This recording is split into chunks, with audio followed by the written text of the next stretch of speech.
I'm here bringing y'all a clutch video today, a clutch review of this eBay twin disc.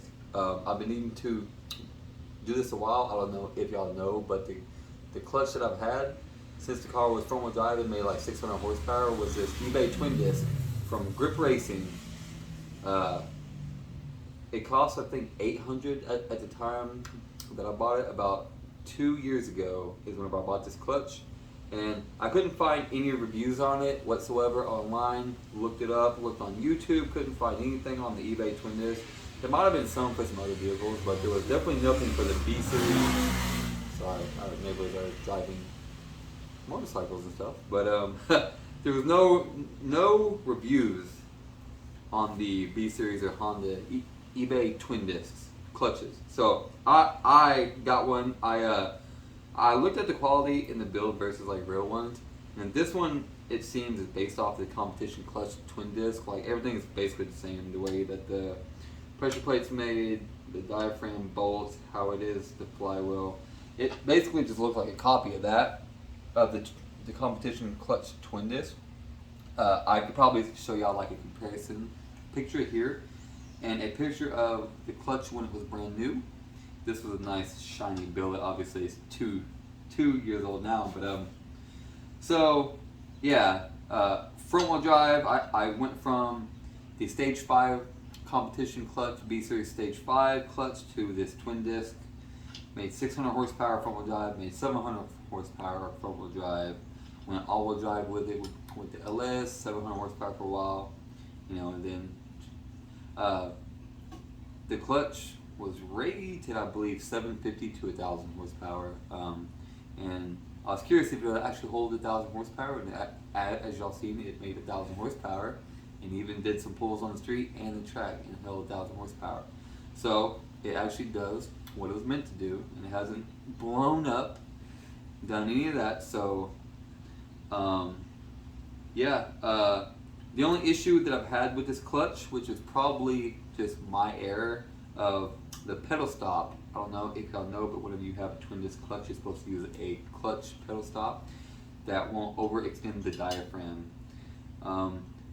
It says that it can cause damage, like push in your crankshaft a little too much, wear out your thrust bearings. But I think on mine, so the only issue that I ever had with this clutch in particular was the diaphragm bolts had these little screws. I'll go ahead and take this off, y'all. Oh,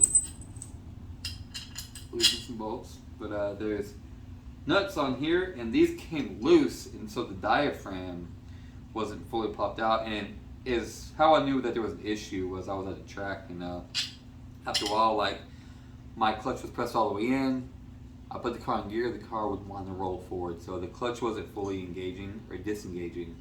So I pulled the transmission, and these were loose. So what I did to fix that was I took them all apart, I Loctited them and torqued them back down, and I haven't had an issue since. But that original problem may have been just from me not adjusting my pedal stop like I should have. I was being a little lazy with it. So as you wear these down, you're supposed to readjust your pedal stop and stuff. I might have not had it set optimally, so, but just something to think about if you get one of these is you might want to just check these bolts.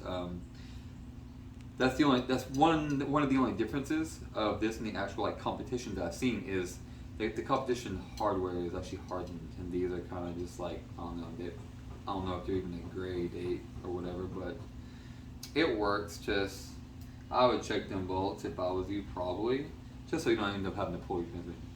But as far as the actual wear and tear of the clutch, the pressure plate is still good after 2 years. Let's take a look. You know, so definitely has some heat spots. This clutch is seeing a lot of slippage at the track. Pre-loading slippage, staging the car, and even using the clutch slipper to launch it all-wheel drive. So the reason why I've finally taken it out was a couple weeks ago at Import Face Off during the round of finals after I did a full hit, almost a max power hit. The next round, the clutch started slipping on me. So I guess she finally had enough of it. But keep in mind, guys, this clutch for 2 years, like, you know, I used to go out on the weekends, and I still do whenever the car's up and running, and I'm not swapping parts or fixing parts. This car is a street car. It drives on the street, stoplights, traffic, all that. So this is the wear and tear of stop and go traffic, of driving it on the street and tracking it. Clutch disc is definitely worn. But I think, you know, obviously this is for my car, it's definitely not good anymore, but it might be good for a mild build still. You know, there's still, it looks like a lot of life left on, like, on the actual disc. But definitely some wear. Some more heat spots on the friction plate to be expected. The second disc, same thing. A little more wear on this one. I don't remember if I put this back together correctly or if it's either the same. I think this one was the first one. The first one seemed to have wore a little bit more than the second one. That's probably a common thing. But still looks like a lot of life. Like, if this was a stage 5 clutch or like a normal clutch, I would say this has plenty of life left. But I'm pretty sure these are made up a little bit different material. So here's the flywheel.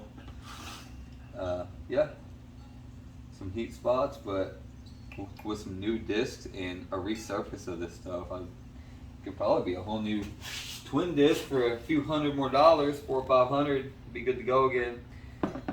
One thing to note: this pilot bearing is fucking done. Oh, sorry for dropping the F-bomb. But yeah, this pilot bearing is like rough, man. I don't know if that's just because it's cheap or because of the wear that I put on this thing and the heat cycling. But yeah, she's a big nunzo. But yeah, guys, for the price and not knowing anything about it, just kind of taking a shot in the dark just so I could do a review on these finally, because like I said, there's no reviews. I'm pretty happy with it, man. You know, like, it made 1,000 horsepower, which is what it's rated to take. It drove on the street. This didn't fly apart.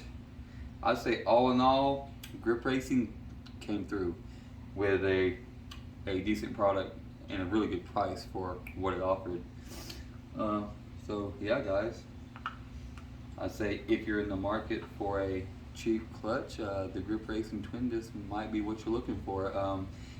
Obviously, if you're worried about a clutch exploding on you, you know, you might not want to get an eBay clutch.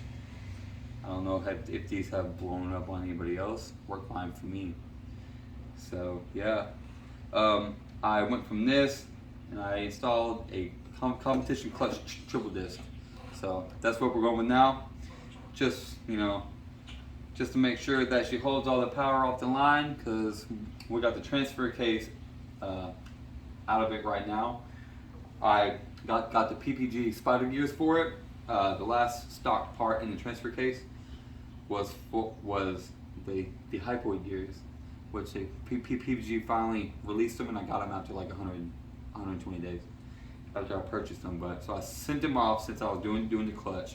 Figured that was a good time to send the transfer case off to DNA Performance in Florida to have it shimmed, because once you change the hypoid gears, you have to have it re-clearance so that the tooth engagement is correct and the backlash and everything is good, just like your rear end, or else you would experience problems or binding.